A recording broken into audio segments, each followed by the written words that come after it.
जय जनेन्द्र। मंगलाचरण। सहजानंदी सुत स्वरूपी अविनाशी में आत्मस्वरूप ज्ञानानंदी पूर्ण निराकुल सदा प्रकाशित मेरा रूप सर्वांग सुखमय आह अलौकिक मैं हूँ परमात्म स्वरूप। मैं तो आनंद घन आत्मा हूँ नित्यानंदी सिद्ध स्वरूप नित्यानंदी सिद्ध स्वरूप। देव गुरु की आज्ञा लेकर के बेन श्री बेन रचित स्वानुभूति दर्शन के प्रश्नोत्तर का स्वाध्याय हमारा चल रहा है। आज 14वें प्रश्न के ऊपर हम चर्चा करेंगे। 14वां प्रश्न दृष्टि और ज्ञान की संधि के ऊपर है ना। तो पहले प्रश्न पढ़ लेते हैं। 14 नंबर का प्रश्न, दृष्टि और ज्ञान की संधि समझाने की कृपा करें। हम तो एक का निर्णय करते हैं तो दूसरा छूट जाता है, दूसरे का निर्णय करें तो पहला वाला छूट जाता है। तो यहाँ बेंसरी कहते हैं कि ऐसा नहीं होता है। त्रिकाली ध्रुव को ग्रहण करना है। त्रिकाली ध्रुव को ग्रहण करने के लिए बीच में पर्याय आएगी, मगर हमारी दृष्टि जो है ना वो त्रिकाली ध्रुव के ऊपर ही होनी चाहिए। सबसे पहले तो प्रश्न को समझ लेते हैं। दृष्टि और ज्ञान की संधि समझाने की कृपा करें। दृष्टि माने अपनापन। अपनापन जहां पर होता है और ज्ञान माने आत्मज्ञान प्राप्त करने की एक लालसा लगी है भीतर के अंदर में, बस तू ही तू, तू ही तू, तू ही तू, ये एक धुन प्रकट हो गई है। तो फिर एक को ग्रहण करे, एक को ना करे और दूसरा छूट जाए, पहला रह जाए, ऐसा नहीं होता। ये दोनों पैरेलल लाइन चलना है। अनादि अनंत काल से बस यही कार्य किया है कि ग्रहण करने के लिए तो गए लेकिन संभाल नहीं पाए। कभी दृष्टि को नहीं संभाल पाए, कभी ज्ञान को नहीं संभाल पाए। तो अज्ञानी की दृष्टि तो हम समझ सकते हैं कि पर सापेक्ष पर्याय के ऊपर होती है, क्योंकि वो सारा का सारा रिलेटेड है ना। ये अपने मतलब मैंपने से करता है। वो ज्ञान को और राग को, द्वेष को, मोह को अलग अलग नहीं समझता है। मैंने मोह किया, मैंने ज्ञान किया, मगर मैं है कौन? अरे मैं तो त्रिकाली शुद्ध है, ऐसा शुद्ध कि जिसके अंदर में प्रत्येक वस्तु की झलक आ रही है। ऐसा मैं त्रिकाली ध्रुव हूं और द्रव्य गुण पर्याय के साथ साथ में अनंत काल से जन्म और मरण कर रहा हूं। मगर ये ज्ञान और दृष्टि की जो संधि नहीं हुई, इस कारण से अनुभूति तक मैं पहुंचा ही नहीं, और अनुभूति तक नहीं पहुंचा, इस कारण से मैं भटक रहा हूं। क्योंकि पहचान ही नहीं हुई मुझे, पहचान ही नहीं हुई, तो पहचान नहीं होने के कारण से भटकन हो रही है। किसी भी व्यक्ति हमारे सामने आता है और उनकी हमें पहचान नहीं होती, उनके अंदर में अनेक प्रकार के गुण होते हैं। भीतर में उनके शांति होती है, समता होती है, ये सब होता है और हमें दिखने में भी आ रहा है, लेकिन फिर भी हम पहचान नहीं कर पाए हैं। इस कारण से क्या है कि वो व्यक्ति की ओर आकर्षित होकर के उनके गुणों को हम ग्रहण नहीं करते हैं। तो यहाँ पर जिसने अपनी आत्मा की बात प्रीति पूर्वक सुनी है, आहा, प्रीति पूर्वक जिसने अपनी आत्मा की बात सुनी है, और जिन्होंने प्रीति पूर्वक सुनी है ना, उनको आत्मा की महिमा भी आई है, और महिमा आई है ना, तो फिर उनके प्रति प्रीत भी हुई है। और जहाँ प्रीत हुई है या प्रेम हुआ, और ये निर्मल निर्दोष प्रेम बस तू ही तू कर गया। लौकिक जीवन में भी देखते हैं, एक लड़का एक लड़की दोनों आपस के अंदर में एक दूसरे के साथ में मिलजुल जाए तो उनको लगता है, उनको समझ में यही आता है कि बस इनके जैसा कोई नहीं। दोनों अरस परस, दोनों एक दूसरे को यही समझते हैं कि मैं बड़ा भाग्यशाली हूं, मैं बड़ी भाग्यशालिनी हूं। मगर वो तो सब बात आगे की है। तो यहाँ पर कह रहे हैं कि मैं तो, यहाँ तो सोगानी जी की बात याद आती है। सोगानी जी और ये सब महापुरुषों से हम इतने ज्यादा प्रभावित है ना। तो सोगानी जी क्या कहते हैं, अरे मैं तो आनंद का भरचक भरा हुआ सागर हूं, मेरे भीतर में तो छलो छल भरा हुआ है। क्या तो आनंद भरा हुआ है। क्यों भरा हुआ है? क्योंकि मैं शुद्ध आत्मा, ये समुद्र क्या है, ये सागर क्या है, ये मेरे समझ में आ गई। वो समझ में कैसे आई कि मैंने उसी के ऊपर चिंतन किया, मनन किया, मैंने उसका निर्णय किया और फिर पुरुषार्थ किया। सोगानी जी के लिए गुरुदेव श्री कांजी स्वामी जी कहते हैं कि सोगानी साहेब, हम जब कहते हैं, ये गुरुदेव श्री कांजी स्वामी जी कहते हैं, हम जब महाविद्य क्षेत्र में होंगे वो समय पर सोगानी जी तो सिद्धालय में होंगे, और जब अनंत सिद्धों को हम वंदन करेंगे वो समय पर ये सोगानी जी को भी हम वंदन कर रहे होंगे। आहा, शिष्य बन करके आया था लेकिन प्रभु बन करके वापस लौटा। जीव की योग्यता के लिए चिंतन मनन इत्यादि जरूरी है। योग्यता के लिए हम इसी कारण से आपको ये द्रव्य गुण पर्याय, नास्ति भाव से अस्ति भाव से, राग और ज्ञान, ये सब बातें बताते हैं, क्योंकि जब तक हमें उनके गुणों का ही पता ना हो तो फिर हम बिना गुणी के प्रति तो आकर्षित नहीं होंगे।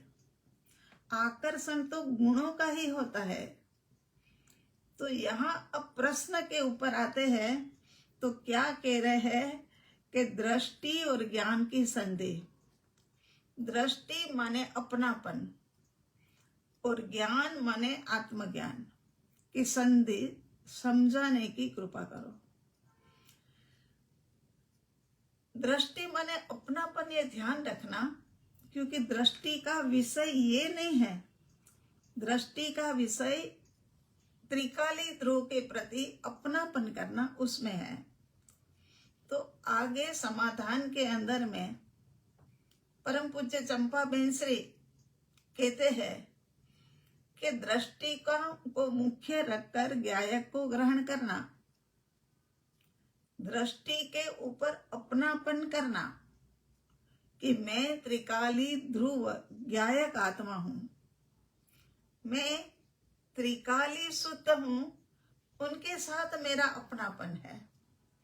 पर्याय का काम हमने कल बताया था कि पर्याय जिसके ऊपर दृष्टि करती है उनके जैसी हो जाती है। पर के अंदर में दृष्टि करती है तो रागी हो जाती है, मलिन हो जाती है। और पर्याय यदि स्व की ओर दृष्टि करती है तो स्व जैसी हो जाती है, उन्हीं के अंदर में ढल जाती है। जैसे निरपेक्ष पर्याय ढल गई है ना, ऐसे। तो कहते हैं कि त्रिकाली ध्रुव के प्रति का अपनापन और ज्ञान, ज्ञायक मतलब ज्ञायक को ग्रहण करना चाहिए, उनके प्रति अपनापन करते हैं। और आगे जाकर के कहते हैं कि उसके साथ साथ ज्ञान भी सबका होता है। ज्ञान भी जब अंतर्मुखी दृष्टि हो जाएगी, अपने के ऊपर अपनापन हो जाएगा, अब पूरी पूरी श्रद्धा हो गई कि आहा मैं तो शुद्ध आत्मा ही हूं, मैं शुद्ध आत्मा ही हूं। ऐसा जब श्रद्धान अपने अंदर में आ गया, और श्रद्धान कब आएगा कि जब एक झलक हमने उनकी देख ली हो, तब जाकर के हमारा अपनापन पक्का होता है, श्रद्धान गाढ़ होती है। और दृढ़ श्रद्धान पूर्वक ज्ञायक को ग्रहण करना, ज्ञायक को ग्रहण करना है। तो फिर क्या है कि ये दोनों चीज साथ साथ में होनी चाहिए।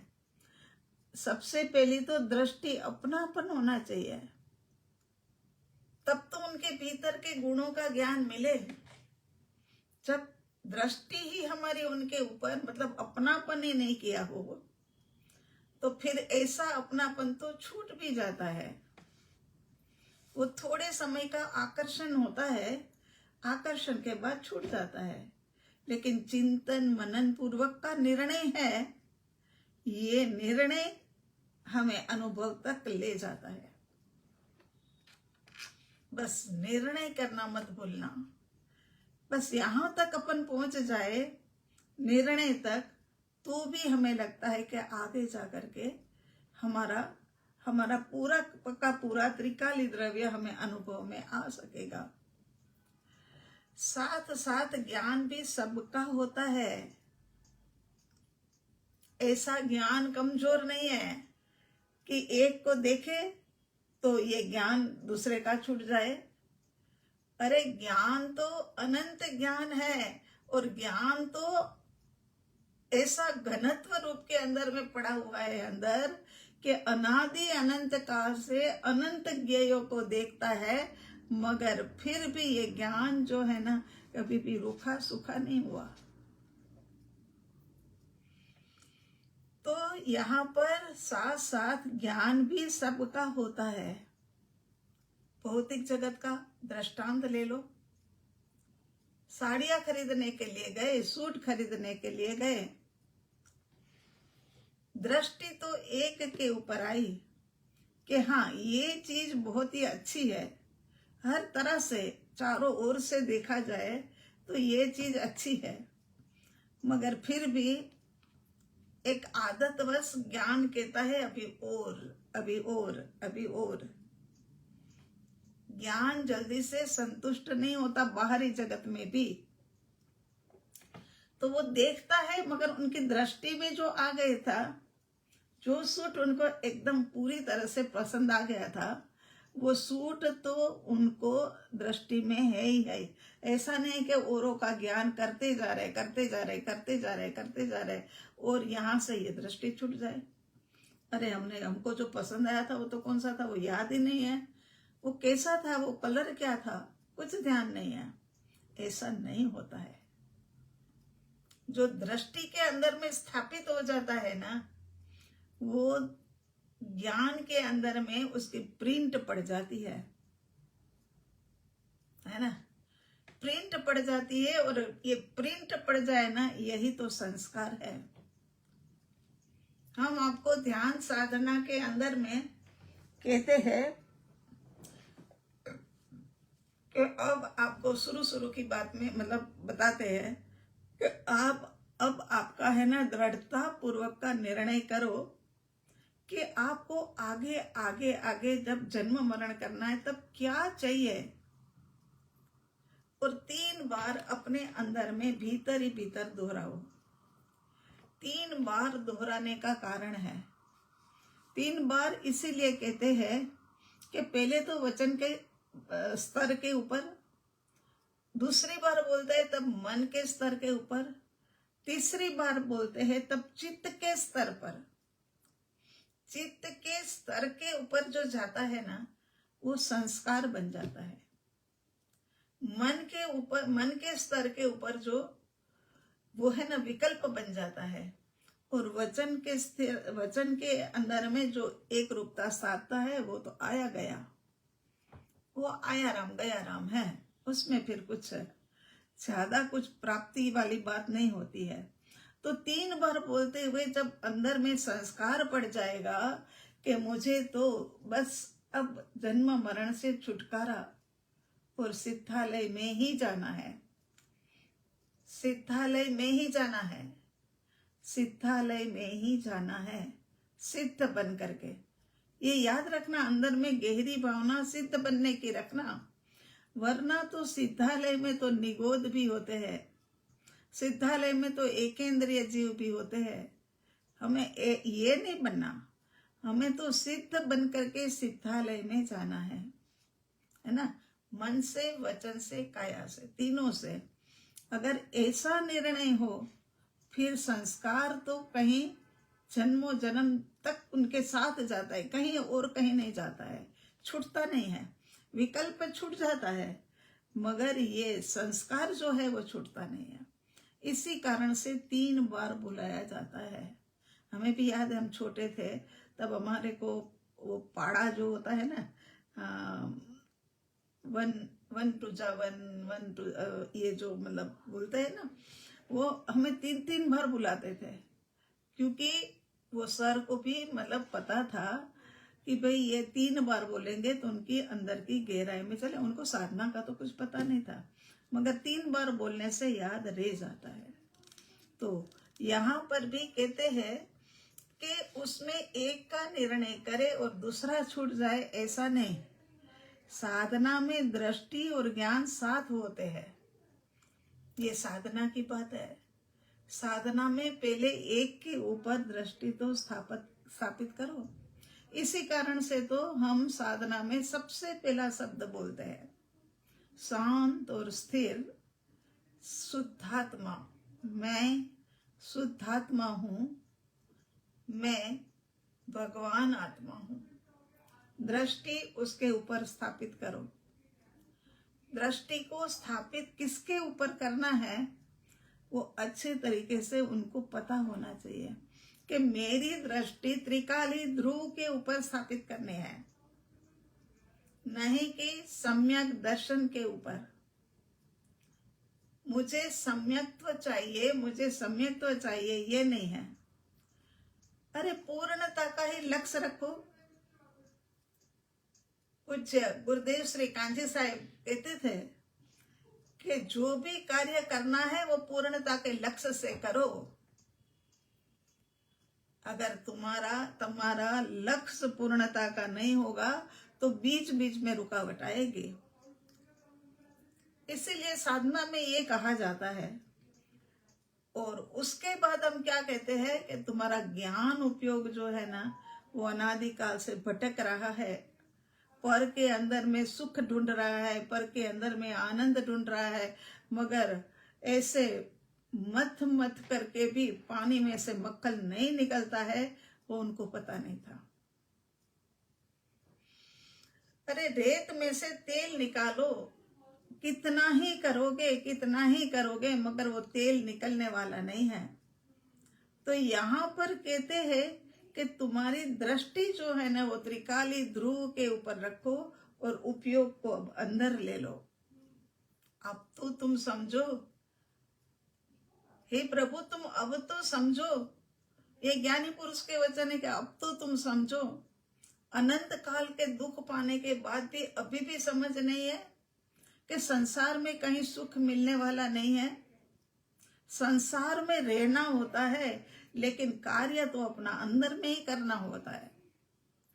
अंदर में भीतर भीतर में अपना कार्य चलता रहे, भीतर भीतर में अपना कार्य चलता रहे, तब तो जाकर के ये त्रिकाली ध्रुव अनुभव में आएगा।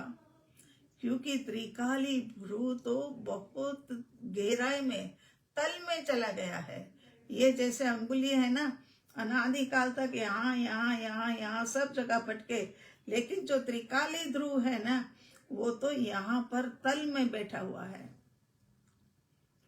तो फिर अपने अपने को एकाग्र करते हुए, राग द्वेष से परे होते हुए, पर विकल्पों से परे होते हुए, पर विचारों में नहीं जाते हुए, मैं शुद्ध आत्मा, बस उसी के, हमने कहा था बीच में एक दिन कि खोज तो उनकी ही करनी है, कि जो खो गया है, खो वो गया है कि जो पहले था वो खो गया, और खो गया है उसी की खोज होती है। जो कभी भी होता ही नहीं है उसकी खोज नहीं होती है। तो मेरे प्रभु ये समझ लो कि त्रिकाली ध्रुव आत्मा मैं हूं, आनंद का लबालब भरा हुआ दरिया मैं हूं, शांति का महासागर मैं हूं, मगर अनुभव में नहीं आता है पर में जाने के कारण से। तो आगे क्या कह रहे हैं कि दृष्टि को लक्ष्य में रखे तो ज्ञान छूट जाए, और ज्ञान को लक्ष्य में रखे तो दृष्टि छूट जाए। ऐसा नहीं होता। प्रश्न में पूछा है ना, तो इसीलिए कहते हैं कि एक को ग्रहण करो तो एक छूट जाए, दूसरे को ग्रहण करे तो पहला वाला छूट जाए। ऐसा नहीं होता है। परंतु यदि एकांत ग्रहण करे तो साधना छूट जाती है, क्योंकि सम्यक ज्ञान, सम्यक दर्शन, ये दोनों का जोड़ा है। ये जोड़ा साथ में होगा न, तभी काम बनेगा। खाली ज्ञान जानेगा तो किसको जानेगा? जानेगा तो किसको जानेगा? और खाली श्रद्धा है तो किसके ऊपर श्रद्धा करेगी वो? श्रद्धा के लिए कोई विषय तो चाहिए ना। जैसे हम कहते हैं कि सम्यक दर्शन के लिए विषय चाहिए, तो सम्यक दर्शन का विषय मैं आत्मा हूं, उसके ऊपर खोज करनी है। क्योंकि था, हूं, रहूंगा, ऐसे यूं ही मतलब है ना, अंगीठी खोज नहीं रहे हैं कि कहीं से अंगूठी मेरे को मिल जाए इसीलिए मैं खोज रहा हूं। ऐसा नहीं होता। वो तो मेरे पास थी और कहीं खो गई है, इस कारण से मैं यहाँ खोज रहा हूं। तो यहाँ मेरे पास है और मेरे को अनुभव में अभी तक नहीं आ रहा है, इस कारण से मैं खोज रहा हूं। और खोजेगा उनको मिलेगा, पक्का मिलेगा। हाँ, तो यहाँ क्या कहते हैं कि यदि ऐसा ही अगर रखे, ज्ञान को लक्ष्य में रखे तो दृष्टि छूट जाए, दृष्टि को रखे तो ज्ञान छूट जाए, तो एकांत ग्रहण करे तो साधना ही छूट जाएगी। क्योंकि ये तो दृष्टि का विषय है और ज्ञान का विषय है, दोनों एक साथ चले। और ज्ञान और दर्शन दोनों एक में के ऊपर आधारित है। ये ज्ञान जो है ना, वो आखिर तक एक दूसरे की संधि करके ही चलेगा।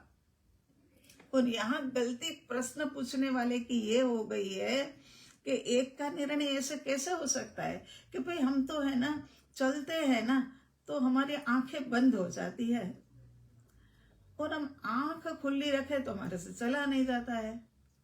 ऐसा नहीं होता है। अगर ऐसा होवे तो एकांत ग्रहण करके चलना ही छूट जाए या देखना ही छूट जाए, ऐसा हो जाए तो अंतर अंतर्मुखी दृष्टि के अंदर में तो ज्ञान भी चाहिए और दृष्टि भी चाहिए, दोनों के दोनों चाहिए, नहीं तो वह छूट जाए ऐसा नहीं होता। साधना छूट जाती है, नहीं तो वह छूट जाए ऐसा नहीं होता। जो ज्ञायक को ग्रहण करे उसे ज्ञान में ऐसा होता है कि यह पर्याय है। ज्ञायक को ग्रहण करता है, क्योंकि स्टेप भी तो कई सारे हैं ना, अलग अलग स्टेजेस के ऊपर जाना है, तो ज्ञान साथ में होगा तब तो पता लगेगा। अगर ट्रेन में तो बैठ गए हैं, अब ज्ञान ही नहीं है कि कहाँ उतरना है, तो अब दृष्टि देखती रहती है कि स्टेशन आया, स्टेशन आया, स्टेशन आया, अरे तेरा स्टेशन आया और चला गया, अनंत काल में स्टेशन आया और चला गया, क्योंकि धर्म तो अनंत बार किया है ना, पर हाथ कुछ भी नहीं आया, क्योंकि ये दोनों की संधि करना नहीं जानते थे। अंदर में भी जाओ तो इतनी जागृति रखनी पड़ती है, इतनी जागृति रखनी पड़ती है कि ज्ञान लेते जाओ। और जब साधना में बैठोगे तो अनंत अनंत काल के संस्कार कुसंस्कार भरे पड़े हैं, कर्म कुकर्म भरे पड़े हैं, वो जो ये संस्कार है ना वो भी उदय में आएंगे।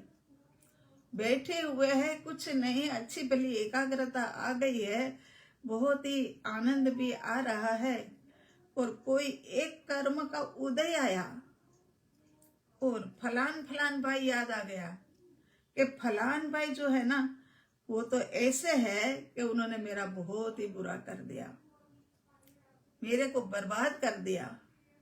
ये साधना के अंदर में लक्ष्य में ध्यान में आया, वो समय पर ज्ञान कहे कि भाई तू तो जानने वाला है, देखिए चक्करबाजी में मत आना, तू केवल जानने वाला, और फिर स्थिर हो जाता है, स्थिर होकर के फिर आगे चलता है।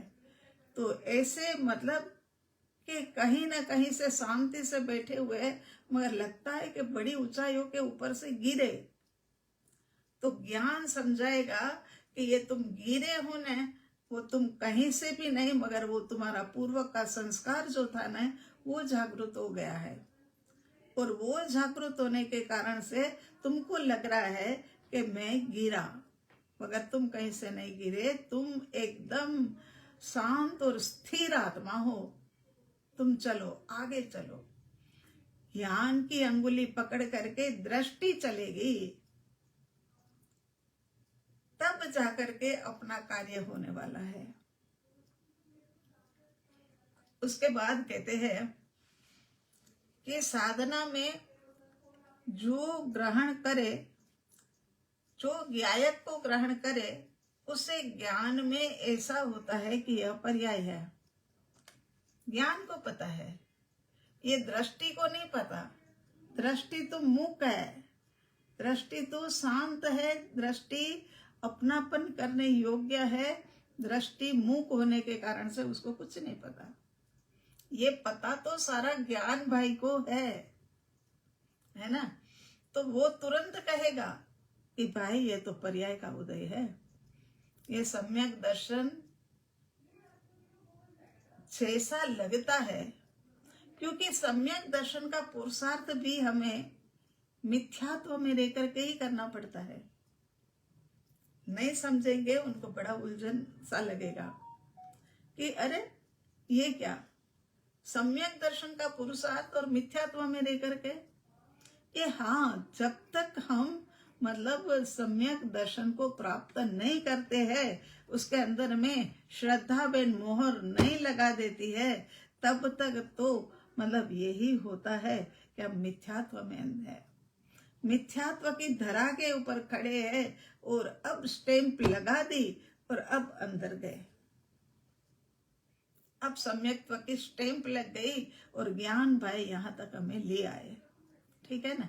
फिर भी ज्ञान भाई क्या बोलते हैं कि भाई याद रखना, ये भी पर्याय है, जो तुझे अनंत गुणों का एक साथ में अनुभव कराने वाली ये शुद्ध पर्याय, ये तनिक समय के लिए, एक समय के लिए है।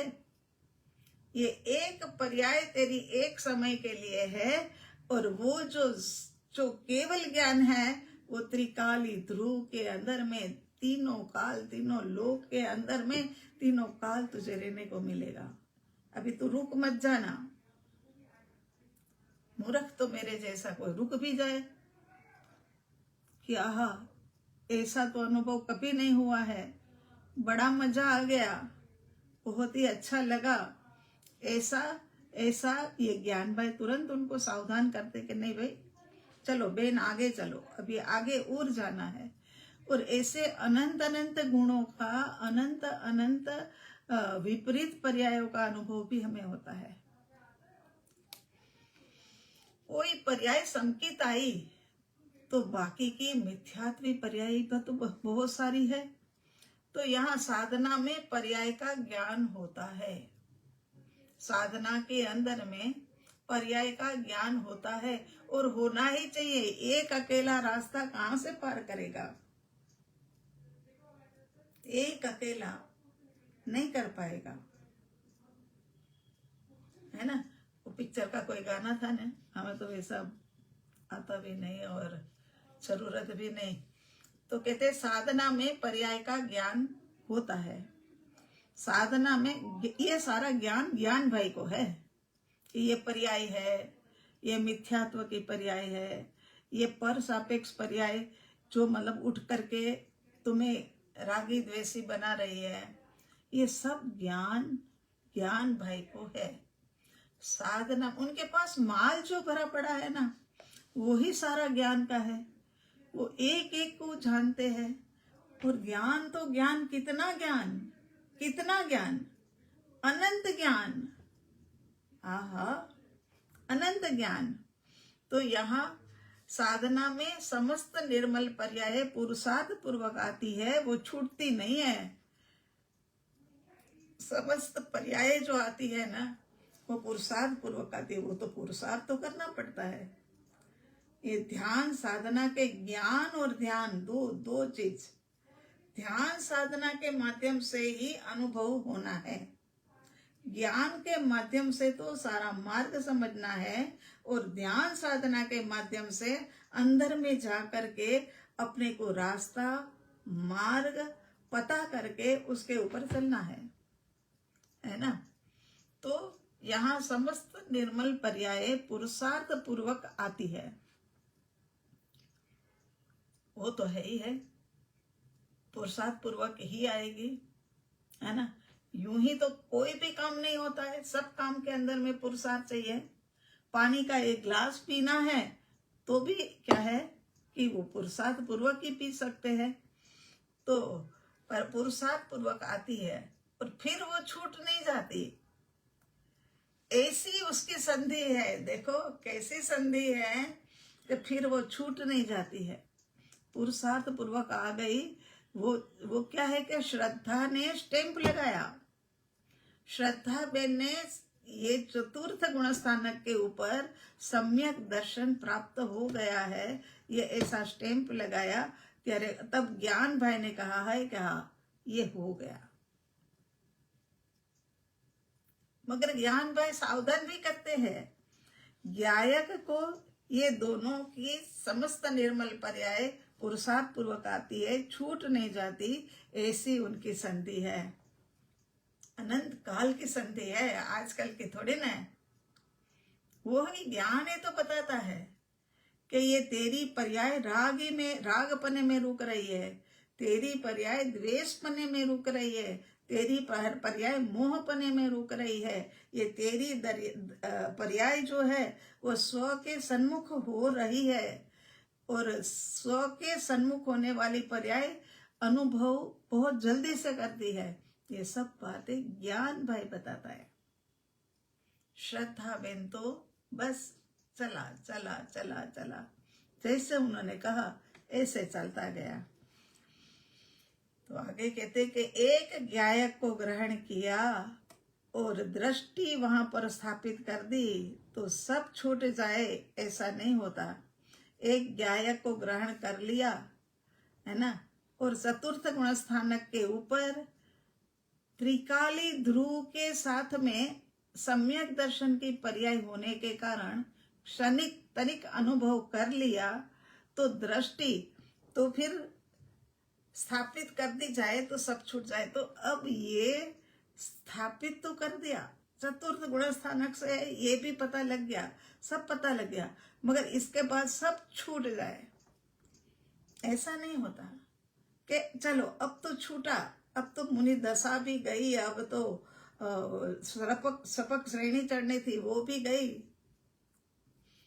वो कुछ छूटता कुछ भी नहीं, प्लस होता हुआ अनुभव में आता है, बाकी छूटने की बात नहीं है।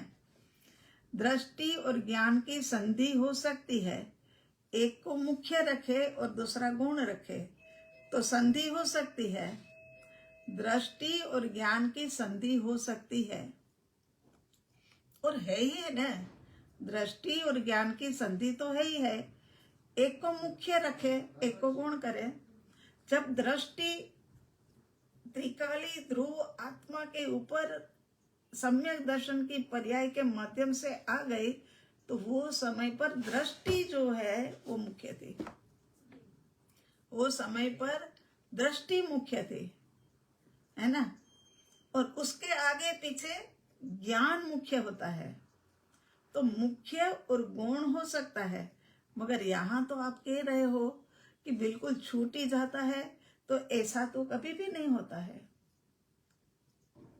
क्या रात्रि के समय पर अपने कमरे के अंदर साधना करने के लिए आए तो क्या सब कुछ छूट गया? हाँ, मन से छूटा वो बात अलग थी, मगर उसके बाद में तो फिर सब कुछ है और है।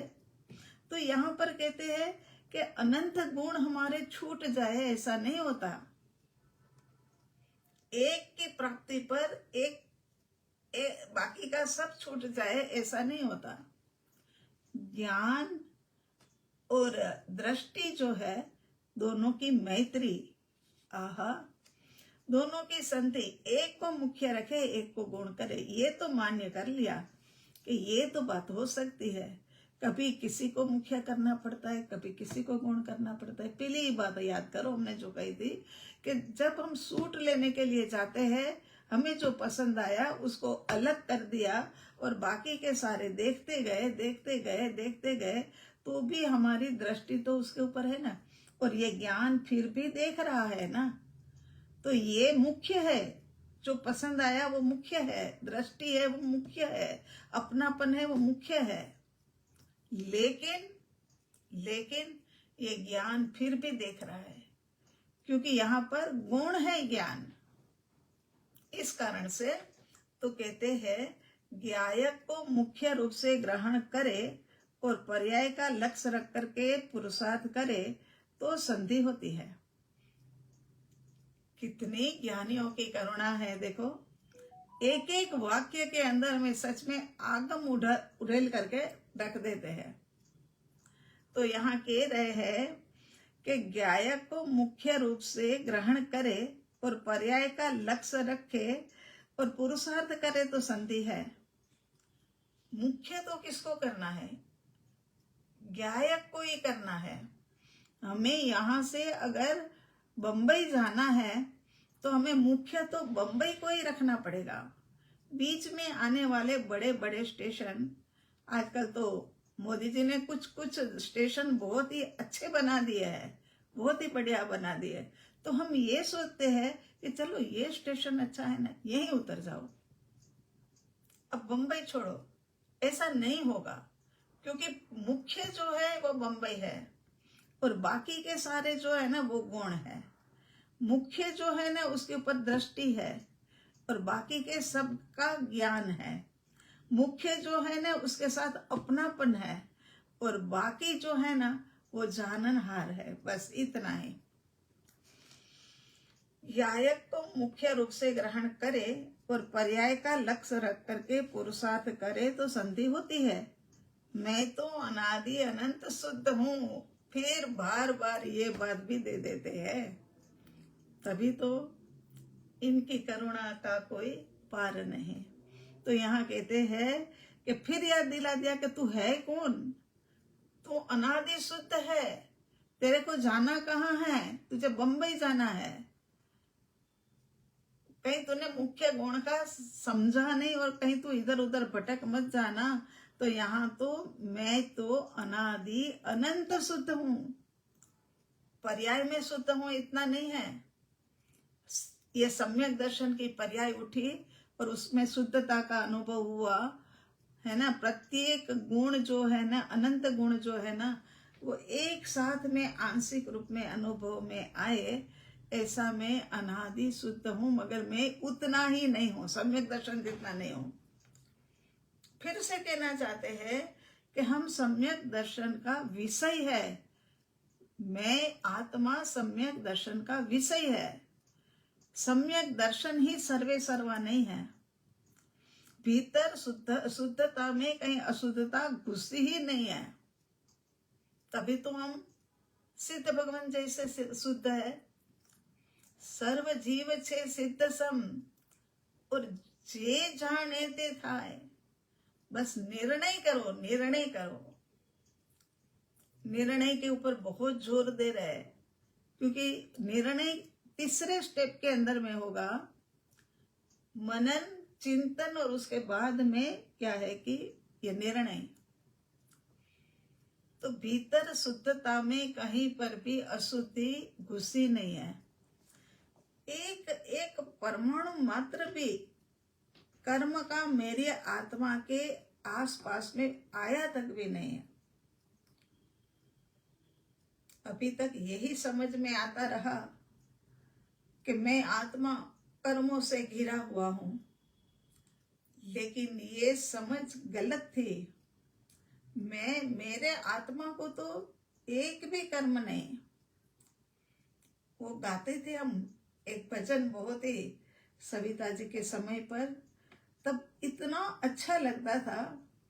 मैं शुद्ध हूँ, मैं ही बुद्ध हूँ, मैं अनंत गुण की खान हूँ, सुन चेतना अब जाग जा, सुन चेतना अब जाग जा।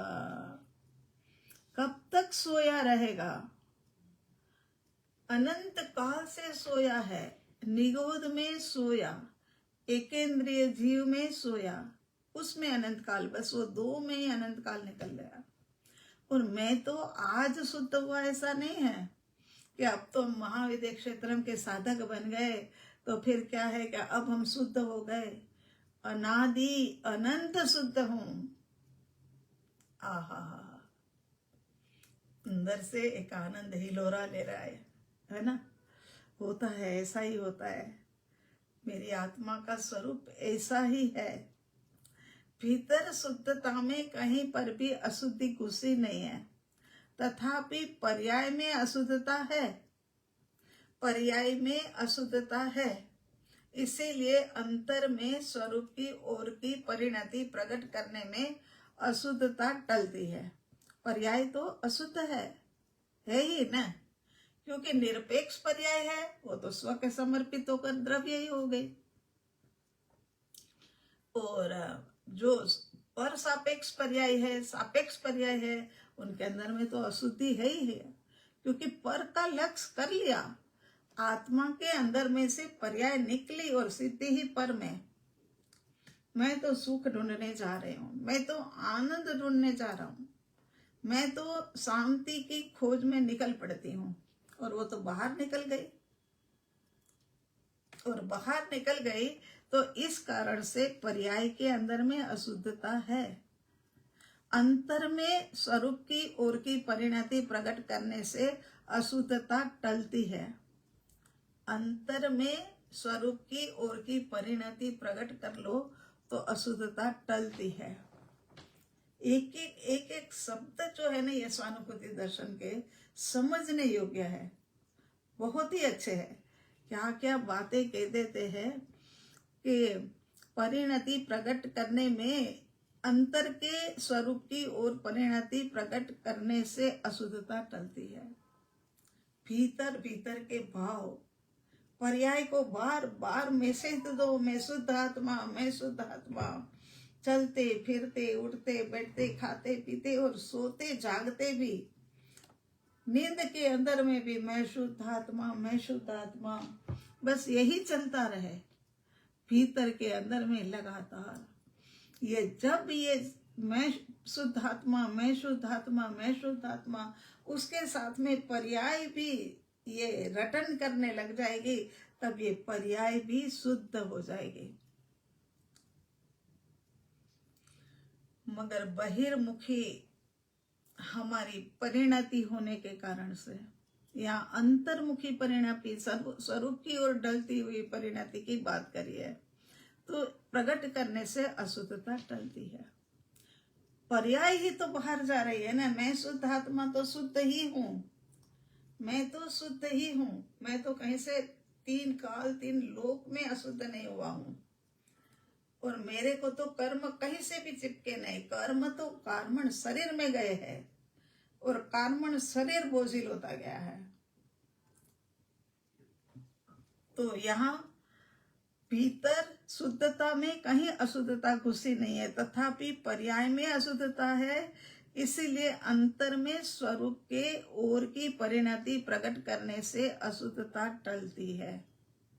अब ये 3-4 लाइन है आज की, बाकी अपनी रह गई, लेकिन ये 3-4 लाइन के अंदर में भी काफी कुछ समझाने जैसा है। हमें बिल्कुल जल्दी नहीं करनी है, आराम आराम से चलते हुए, मगर अंदर में एक एक बात बिठाते जाए। ये मौका बार बार नहीं मिलेगा, ये अवसर बार बार नहीं मिलेगा, ये जन्म बार बार नहीं आएगा।